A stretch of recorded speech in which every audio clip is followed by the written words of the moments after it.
औज़ुबिल्लाहिमिनश्शैतानिर्रजीम बिस्मिल्लाहिर्रहमानिर्रहीम। मेरी दुनिया भर के अज़ीम साथियों अस्सलाम वालेकुम। आज का मेरा मौजू है शहंशाहियत यानी बादशाहत, जमहूरियत और इंसानियत। मेरे अज़ीज़ दोस्तों, शहंशाहियत और बादशाहत में ज़्यादा फ़र्क नहीं था। शहंशाह ज़ालिम ज़्यादा होते थे, बादशाह कुछ कम होते थे, लेकिन वो भी बहुत ज़ालिम होते थे। दूसरे का इलाका हड़पने की कोशिश करते थे, उसमें लाखों लोगों को मरवा देते थे। यही बादशाहों का हाल था।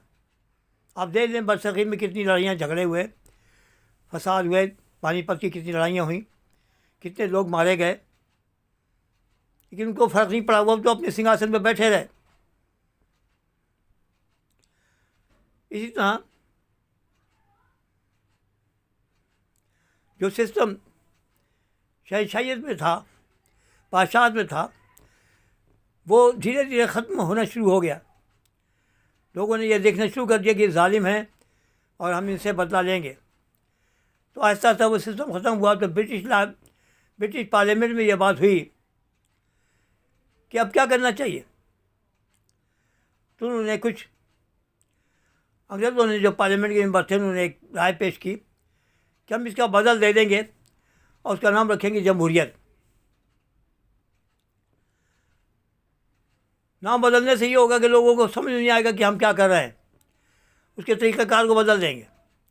होगी यही बात कि वाहिद आदमी जो है वो मालिक बन जाएगा, वो अपने आर्डर चलाएगा। आप में से होगा, लेकिन आप जब उसको आगे लाएंगे तो वो आपका आला बन जाएगा। इसका नाम उन्होंने रखा जमहूरियत।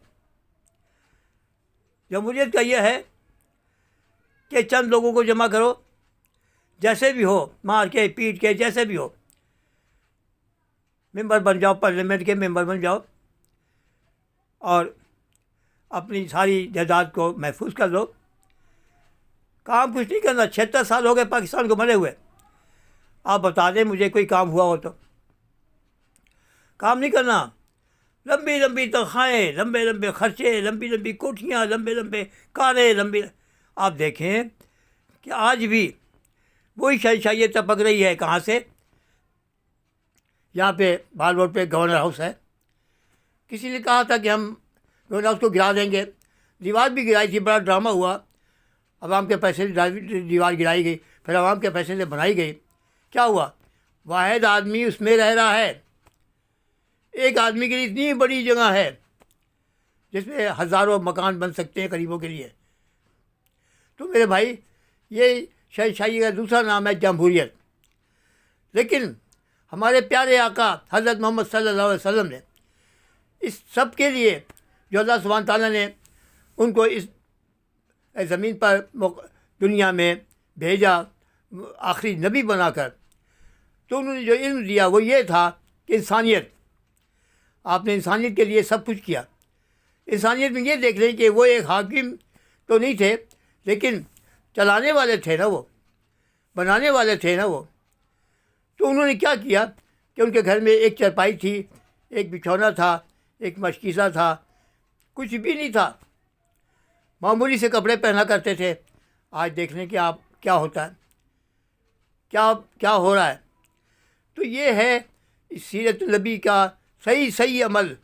और सही अमल जो है ना, वही इंसानियत का सबक देता है। इंसानियत में यही है कि अगर तुम्हें अल्लाह ताला ने कुछ इनायत किया है कि तुम इस काबिल हो कि तुम पब्लिक के लिए, आवाम के लिए कुछ करो, तो यह हक़ नहीं है कि तुम बादशाह बन के बैठ जाओ। तुम फ़कीर बनो, फ़कीर बन के खिदमत करो, तो फिर मज़ा है। तो ये है कि हमारे नबी पाक सल्लल्लाहु अलैहि वसल्लम ने सारा सब समझा दिया। अगर हम उस पर चलेंगे तो इंशाअल्लाह कोई कमी नहीं होगी। आपने फरमा दिया कि चोरी ना करो, ज़िना ना करो, तकिया अंदोज़ी ना करो, मिलावट ना करो। ये सब चीज़ें और बहुत सी हैं। अगर हम नहीं करेंगे तो दुनिया में हमारा एक नाम होगा, वरना नहीं। ये चीज़ें हैं जो हमारे प्यारे आका सल्लल्लाहु अलैहि वसल्लम ने, हज़रत मोहम्मद सल्लल्लाहु अलैहि वसल्लम ने हमें दी हैं। हमें अपनाना चाहिए। लेकिन मुश्किल ये है कि यहाँ सिस्टम जो है ना वो नहीं है जो मदीना का सिस्टम था। और जब तक मदीना का सिस्टम नहीं होगा तो यहाँ कुछ भी नहीं होगा। अगर बात पसंद आई तो बेल आइकन पर क्लिक करना, अपने दोस्तों को शेयर करना, मेरे चैनल को सब्सक्राइब करना। खुदा हाफिज़। पाकिस्तान जिंदाबाद।